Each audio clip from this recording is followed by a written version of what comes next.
सास, और जो सास है वो कौन थी? बहू। इसीलिए कहते हैं ना सास भी कभी बहू थी। अगर आपका कोई पति तंग करता है, आपके कोई बच्चे तंग करते हैं, इसका मतलब आपने भी कभी उनके साथ किया था। एक संसार की बहुत बड़ी सीक्रेट बात आपको सुनाता हूं। आपके घर के जितने भी लोग हैं, कोई आपको देने के लिए, कोई आपसे, और जिन्होंने इस लेने देने को समझा वो कभी भी नेगेटिव नहीं सोचेंगे, विरत नहीं सोचेंगे। कर्मों से शरीर बना, कर्मों से संबंधी मिले। वर्तमान के मेरे प्रॉब्लम मेरे ही कोई अतीत के वे कोई कर्मों का परिणाम है। एक बहुत सुंदर घटना मैं आपको सुनाने जा रहा हूं, बड़े ध्यान से सुनना। एक प्रश्न भी पूछूंगा आप लोगों के साथ। एक आगरा में एक पति पत्नी रहते थे, बहुत गरीब थे, झोपड़पट्टी में रहते थे। तो उनके पास एक मेहमान आया। वैसा मेहमान दिल्ली में खरीदारी करने के हिसाब से आया था, लेकिन जब वो दिल्ली में आया था दुकान बंद थी। अब उसको लगता है बेटे बेटे मैं क्या करूं, मैंने कभी आगरा गया नहीं, देखा नहीं, चलो मैं आगरा घूम के आता हूं। व्यापारी आगरा देखने के लिए गया। सारा दिन उसने आगरा घूम के देखा, लेकिन रात को उसको सोने का प्रॉब्लम हो गया। जिस होटल में जाता था, जहां भी जाता था, सब कहते भाई हमारे होटल बुक है। अब उसको लगता है रात को कहां सो जाओ, अगर कहीं बस स्टैंड पर सो जाओ बैग चोरी हो जाएगी, अगर कहीं स्टेशन पर सो जाओ तो भी चोरी हो जाएगी। अचानक उसको याद है मेरी गरीब पति पत्नी है, चलो उनके पास जाता हूँ। रिक्शा करके गया, खाना खाया, बातें की, सब कुछ की। सोने से पहले उसने अपने बैग खोली, कपड़े बदलने थे। जब बैग खोले तो गरीब की पत्नी की नजर बैग में गई। देखा इसके पास 50 के, 100 के, 500 के बहुत सारे बंडल आए। उसको लगता है 2-4 बंडल हमको मिल जाए तो हमारी गरीबी क्या हो जाएगी, दूर हो जाएगी।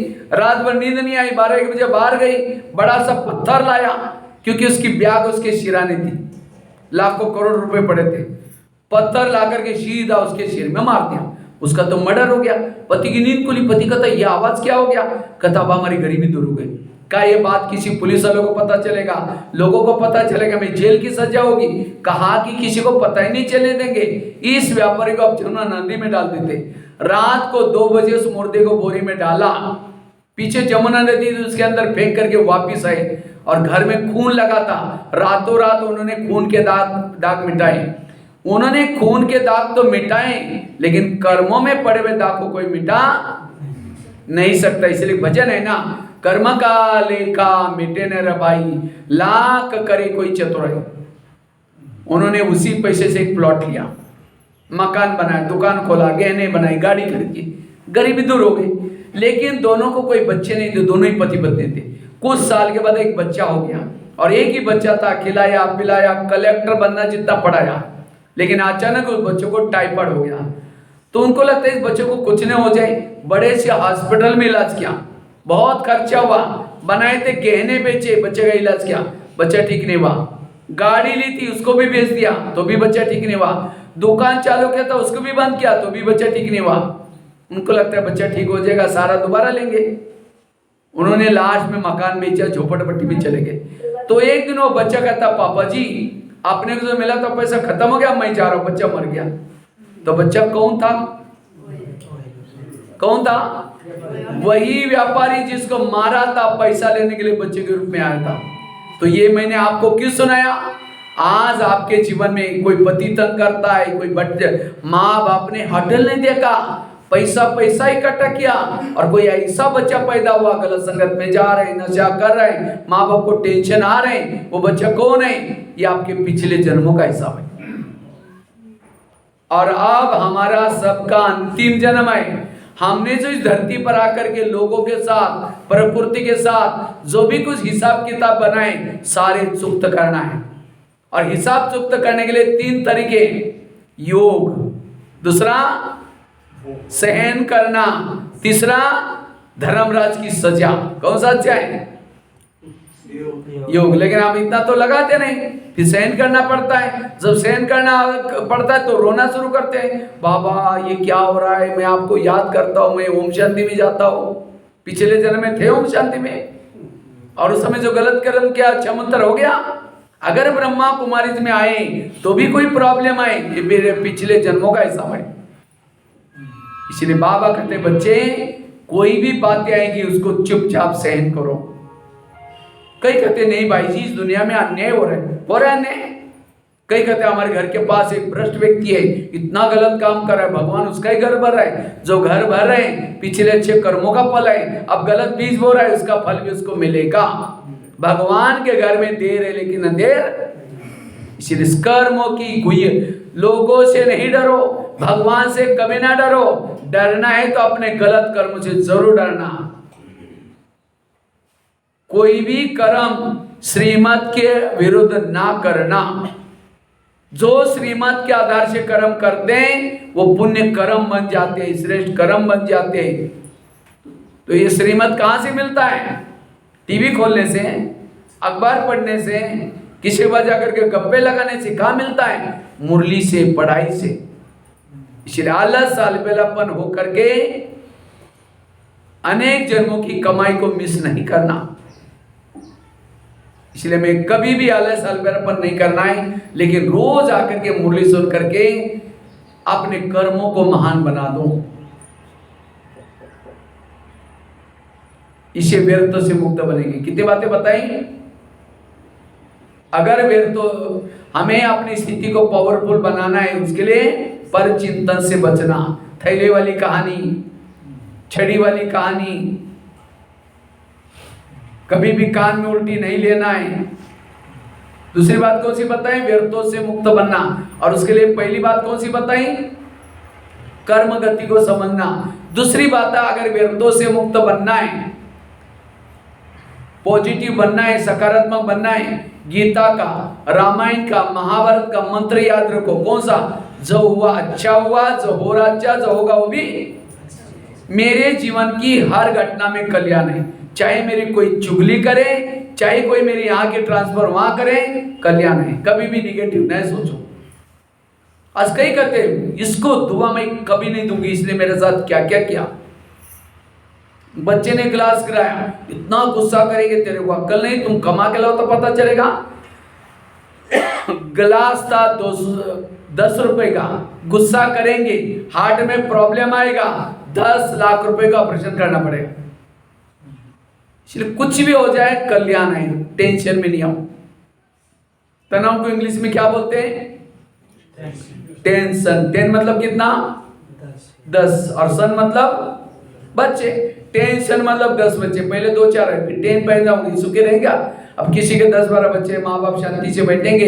एक आएगा पापा जी मुझे कपड़े चाहिए, अब उसको भगाओ। दूसरा कहेगा पापा जी मुझे परीक्षा की भी देने हैं, उसको भगाओ। तीसरा कहेगा पापा जी मुझे ये देना है। इसलिए आजकल कहते हैं ना, छोटा परिवार सुखी परिवार। तो हमारे बच्चे कौन से? अनेक संकल्प विकल्प बहुत पैदा करेंगे, शांति से बैठेंगे, वही विचार आपको तंग करते रहेंगे। इसलिए विचारों को कम पैदा करना, सकारात्मक बनना। इसलिए जो हुआ अच्छा हुआ, जो हुआ होगा वो भी। एक रामायण की घटना सुनाता हूं। राम राज्य बनने वाला था, लेकिन रात में आकर के मंत्रा ने कई को 2-4 उल्टी बातें सुनाई। तुम्हारा बेटा भी तो है, तुम अपने बेटे को छोड़ करके राम को राजा बना रहे। और ये बातें सुनकर के राम को राजा बनाने के बजाय 14 वर्ष वनवा में भेजा। सीता गई, लक्ष्मण गया, तीनों भी घर से चले गए। वियोग के कारण दशरथ ने प्राण त्यागा। खाने का प्रॉब्लम, सोने का प्रॉब्लम, घास में सोए, ये सब किसके कारण हुआ? मंत्रा के कारण। तो मंत्रा को जो भी देखेगा उसकी भावना अच्छी चली बुरी चली।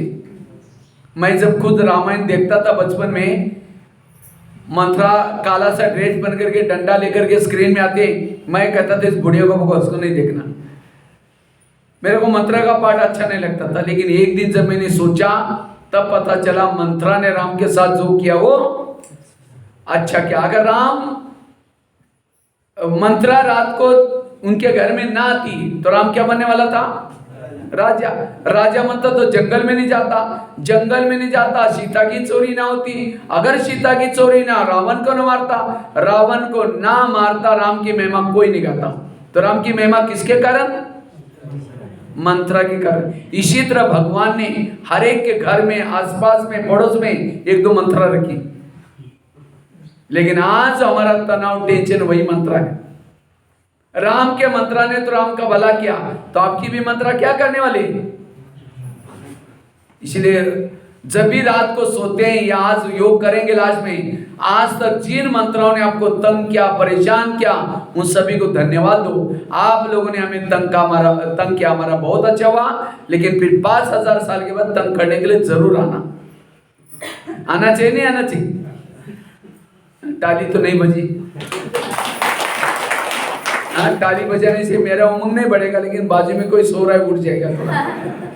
आलस वाला सोचता है कि अरे मेरा गिराइक जाएगा, इसलिए वो अलबेलापन की बूटी सुंगाया, ताकि आंखें बंद, जिसकी आंखें बंद उसकी कान भी बंद, इसलिए आंखें खोल करके सुनो थोड़ा सा। गुजराती में कहते हैं कान खोल करके सांभो, इसलिए सब ध्यान है ना, सब जागृत होकर के सुन रहे हैं ना। मैं देख रहा हूँ किसी किसी की आंखें धोखा दे रहे हैं। सवेरे मैंने क्लास किया था, हर इंद्रिया हमारी अपनी ड्यूटी एक्यूरेट करे, आंखें बंद करे तो उसकी ड्यूटी ठीक नहीं हुई, इसलिए एक एक शब्द को ध्यान से सुनना है, ठीक है? इसलिए जो हुआ अच्छा हुआ, जो हो रहा अच्छा, जो होगा वो भी। अगर आपको पति तंग ना करता, बहुत प्यार करता, अगर कोई माताजी को बुलाते, माताजी थोड़ा ज्ञान सुनने के लिए आओ ना, कहे कि बहन जी हमारे घर में बड़ी शांति, नहीं चाहिए तुम्हारा ज्ञान, उस पति का धन्यवाद। तंग किया, परेशान किया, शांति को खोजते खोजते मंदिर में गए, मंदिर में प्रदर्शनी देखी, यहाँ करके 7 दिन का कोर्स किया, इतना अच्छा दैवी परिवार, ज्ञान, इतना दीदी दादियां मिली, किसके कारण? पति के कारण। इस पति को धन्यवाद। इसलिए कुछ भी होता है पॉजिटिव लो, कभी भी निगेटिव। जो हुआ अच्छा हुआ, जो हो रहा अच्छा, जो होगा वो भी। मेरे जीवन की हर घटना में कल्याण है, ये है पॉजिटिव। राम जब वनवास से आता है, सब लोग उसका स्वागत करने के लिए आए थे, और मंत्रा कहीं नहीं आई, तो राम जाकर के कहता, माँ तुम मेरा स्वागत करने के लिए क्यों नहीं आए? कहा कि बेटा हम कैसे आए, हमने तो तेरी चुगली लगाई थी। कहता है नहीं माँ, आपके कारण मैं पुरुषोत्तम राम, भगवान राम, विजय राम बन के आया हूँ। ये नहीं कहा कि तुम तो बुढ़िया ना, तुमने मेरी चुगली 2 थप्पड़ नहीं लगाई। तो ये रामायण सिखाता है, जो हुआ अच्छा हुआ, जो हो रहा अच्छा, जो होगा वो भी। व्यर्थों से मुक्त बनेंगे। व्यर्थ सोचने वाला आलस और अलबेलापन होश होकर होता है। तीसरी बात है, व्यर्थ से मुक्त बनना है, समर्थ बनना है, शक्तिशाली बनना है, तो सवेरे सवेरे 3 चीजें करो। सवेरे सवेरे 3 चीजें। पहली चीज अमृत वेला का रोज योग करना। दूसरी चीज क्लास के पहले आकर के आधा घंटे का योग लगाना। तीसरी चीज रोज की मुरली के महावाक्य सुनना। जो ये 3 चीजें करता है वो है शक्तिशाली। तो अमृत वेला कौन कौन करता है? हाथ खड़ा करो। रोज कौन कौन करता है अमृत वेला? ऊंचे ऊंचे हाथ खड़ा करो। अच्छा, कुछ लोग करते हैं, हाथ नीचे करो। लेकिन अमृत वेला का चुपचाप आपको कोई वीडियो बनाई जाए अमृत वेला का, और वही वीडियो आपको 10 बजे दिखाई जाए, ये सवेरे के अमृत वेला का आपका वीडियो है, कहीं कि मेरा है, मैंने ऐसे किया था, दीवार के सारे बैठे, मुंह खोला, आंखें बंद है। 2 बार मच्छर अंदर भी गया, बाहर भी आया, पता भी नहीं चला। अगर ऐसा योग करेंगे तो शक्तिशाली कैसे बनेंगे?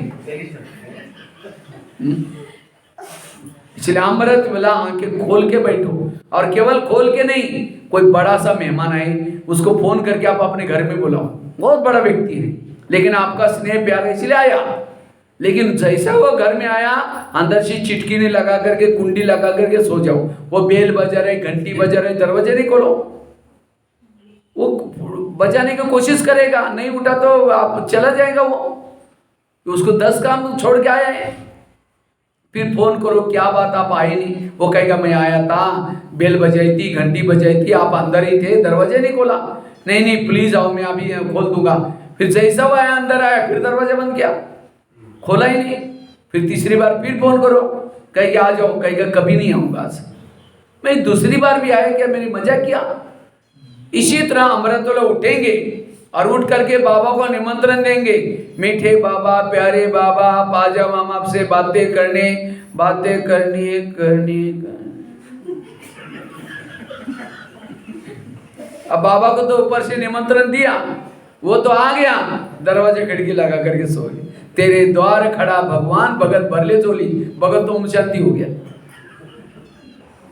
इसलिए आंखें खोल करके बैठो, और केवल खोल के भी नहीं बैठो। अब कोई घर में मेहमान बैठा है, उसके चेहरे की तरफ देखते रहो। वो कहेंगे फोन क्यों किया था। इसी तरह कई भाई बहन अमृत वाला उठेंगे और बाबा के फोटो के तरफ देखते रहेंगे, वैसे करके झूमते रहेंगे, बात ही नहीं करे, देखते रहेंगे। फिर घड़ी में देखेंगे अब कब तक देखना है। और अब कोई घर में मेहमान बैठा है, उसके चेहरे की तरफ देखो, बीच में घड़ी की तरफ देखो। उनको लगेगा शायद इनको कहीं बाहर जाना होगा, मैं आने के कारण डिस्टर्ब हो गए, बार बार घड़ी की तरफ देख रहे, मुझे अब जाना पड़ेगा यहाँ से। हाँ, कई बार मैं जब क्लास कराता हूँ ना, बीच में माता धीरे से घड़ी की तरफ देखती रही। मैं समझ गया इनकी कैपेसिटी पूरी हो गई, अब जाना है। अब इसका बुद्धि बार बार बाहर आए तो क्या सुनेंगे फिर। इसलिए अमृत वेला उठ करके क्या करो, लगन में मगन होकर के बातें करो, आंखें खोल करके बातें करो, बाबा से बातें करो। ये है योग। आलस पर नहीं होना उस समय, नहीं तो फिर आत्मा की बैटरी चार्ज कैसी होगी।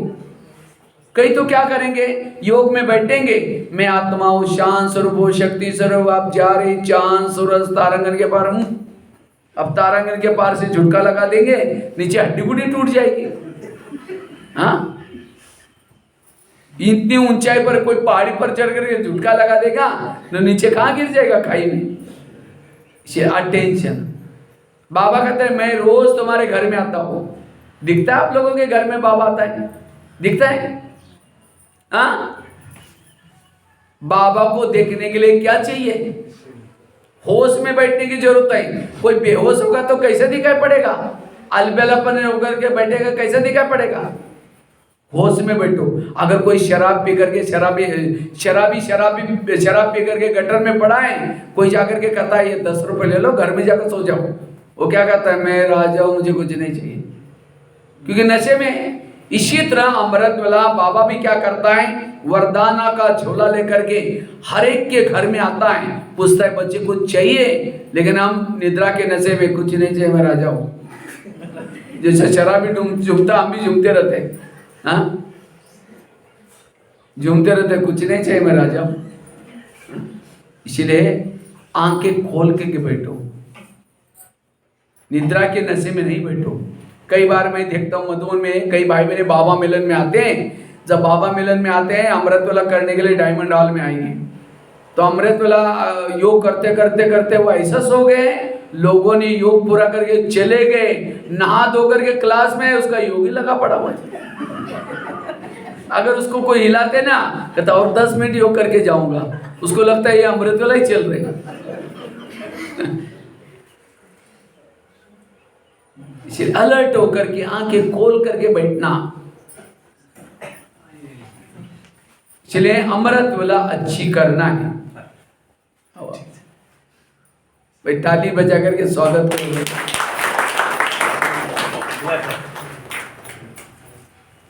आ जाओ, आप भी बैठ, इनको भी बैठा, कोई बात नहीं। इसलिए आलस अलबेलापन का त्याग करके बैठो। इसलिए आज से हम कभी भी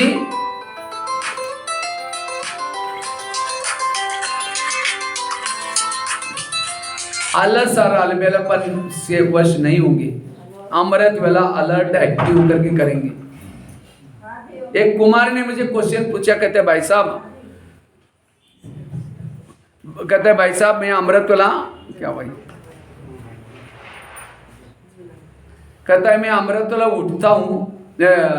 कुमारी ने क्वेश्चन पूछा, कहते भाई साहब मैं अमृत वेला उठती हूँ लेकिन परमधाम में नहीं जाती हूँ। हमने कहा क्यों? कहते उसी समय हमारे घर के बहुत ऊपर बहुत अंधेरा होता है। अब अंधेरे में कोई भूत आकर के थोड़ी पकड़ेगा। देखो कैसे कैसे ये कुमार कहता है भाई साहब मैं अमृत वेला उठता ही नहीं। हमने कहा क्यों? कहता मेरी नींद ही नहीं खुलती। हमने कहा क्यों? कहता हमने कहा अलार्म लगाए करो। कहता अलार्म लगाता हूं लेकिन सुनाई नहीं पड़ता। कहता क्यों? मैंने कहा क्यों? कहते सोने के लिए मैं परमधाम में जाता हूं और अलार्म तो धरती पर बजता है, सुनाई कैसे पड़ेगा? हमने कहा आप परमधाम में नहीं जाते, कोई और धाम में जाते होंगे, निद्रा लोग, स्वप्न लोग। इसलिए ये 3 चीजें हमें अच्छी तरह करना है। कौन सी?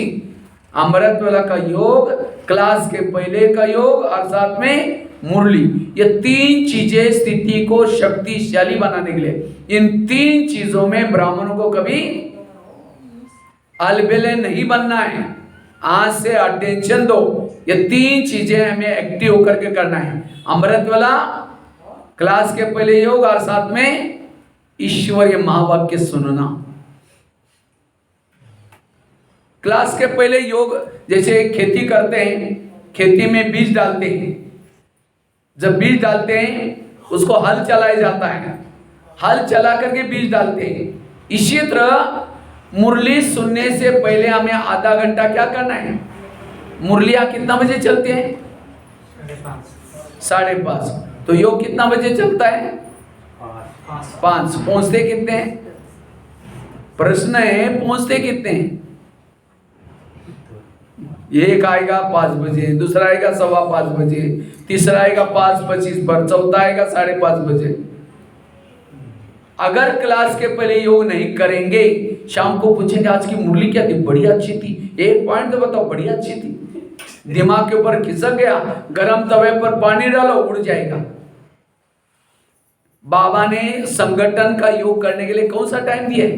क्लास के पहले का। मुझे लगता है अमृत वाला तो घरों में करते हैं, नुमा शाम का वो भी घरों में करते हैं।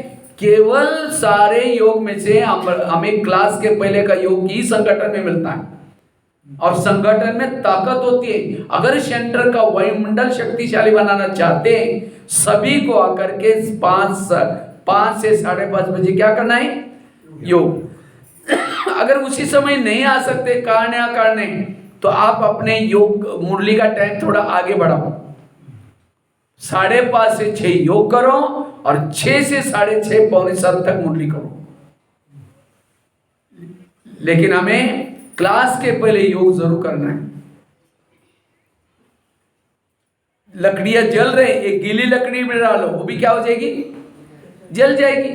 अब जिसका योग नहीं लगता, संगठन में आकर के बैठो, उसका योग लगना शुरू हो जाएगा। इसलिए क्लास के पहले सभी को कंपल्सरी योग करना है। मैं कोई शहर में गया था, तो वहां मुझे उन्होंने बताया उनका 6 से 6:30 योग, 6:30 से पौने 7 तक क्लास चलता है। उन्होंने कहा जैसे 6 बजा हमारे हॉल का दरवाजा हम बंद कर लेते थे, उसके बाद किसी को भी एंट्री नहीं है। कितना अच्छा नियम है, क्योंकि हम प्रिंसेस बनने के लिए जा रहे हैं। इतनी बड़ी 1 घंटे की ही पढ़ाई है, ज्यादा समय नहीं है। आजकल के स्कूल के बच्चे, मैं कभी कभी हमारे स्कूल में देखता था, अगर कोई बच्चा प्रेयर में नहीं आता, टीचर उसको इतना पिटाई करते थे। लेकिन हमारा टीचर थोड़ा सा रहम दिल है, वो यहाँ पिटाई नहीं करेगा, सारी पिटाई धर्मराज में होगी। तुम रोज क्लास में लेट आते थे, तुमने कभी योग किया ही नहीं, सब पिटाई करेगा फिर। इसलिए मैं रोज क्लास के पहले आता, और उसके लिए कोई बहाना नहीं बनाना। हम क्या करते हैं? बहाना बनाते हैं। कौन सा बहाना? बच्चे स्कूल में जाते हैं, मेहमान घर में आए थे, ये सारे बहाने हैं। इसलिए हमें बिल्कुल आधा घंटा, तो कल से कितना बजे आएंगे सभी? गीता पाठशाला वाले हैं, गीता पाठशाला में शाम को योग चलता है, ये मुरली चलते हैं, तो क्लास के पहले योग करके मुरली सुनिए। और यहाँ वालों को सवेरे क्लास चलते हैं, सवेरे 5:30 बजे आना है, 5 से 5:30 या फिर 5:30 से 6 योग और 6 से 7 पौने 7 तक मुरली। तो कौन कौन सोचते आएंगे? हाथ खड़ा करो। आप संगठन का योग कौन कौन करेंगे? थोड़े से ढीले डाले आवाज। चलो बहुत अच्छा है। अगर इतना भी आप पुरुषार्थ करेंगे, आप शक्तिशाली बन सकेंगे। ये शक्तिशाली बनाने, और इसमें हम अलबेलेपन बनते जा रहे हैं। कहते अरे बहुत दिन से ज्ञान में चल रहे हैं, हम तो बहुत पुराने हो गए। अंत समय तक हमें पढ़ना है, और क्लास के पहले सबको योग जरूरी है। और साथ में मुरली सुनना। मुरली कहाँ सुननी है? क्लास में आकर के। आजकल कईयों को ऑनलाइन की माया लगी है। बहन जी को पूछेंगे, बहन जी मुरली से, हाँ सुन ली बहन जी, हमने ऑनलाइन में यूट्यूब में सुन ली। अगर ऑनलाइन से मुरली सुनेंगे, पूजा भी ऑनलाइन से हो जाएगी। आजकल लोग मंदिर में नहीं जाते, क्या करते हैं? ऑनलाइन से पूजा करते हैं। किसकी पूजा करते हैं? जो ऑनलाइन में मुरली सुनते थे, ऑनलाइन में सेवा करते थे, उनकी पूजा भी ऑनलाइन से होगी। उसको लड्डू, असली लड्डू नहीं मिलेगा। ऑनलाइन वाला लड्डू बना है, क्लिक करके लड्डू आता है। असली लड्डू उसको आएगा, और असली लड्डू की तो खुशबू तो आएगी ना। चाहे आत्मा कहीं भी है, यहाँ से खुशबू चली जाएगी, लेकिन नकली लड्डू की खुशबू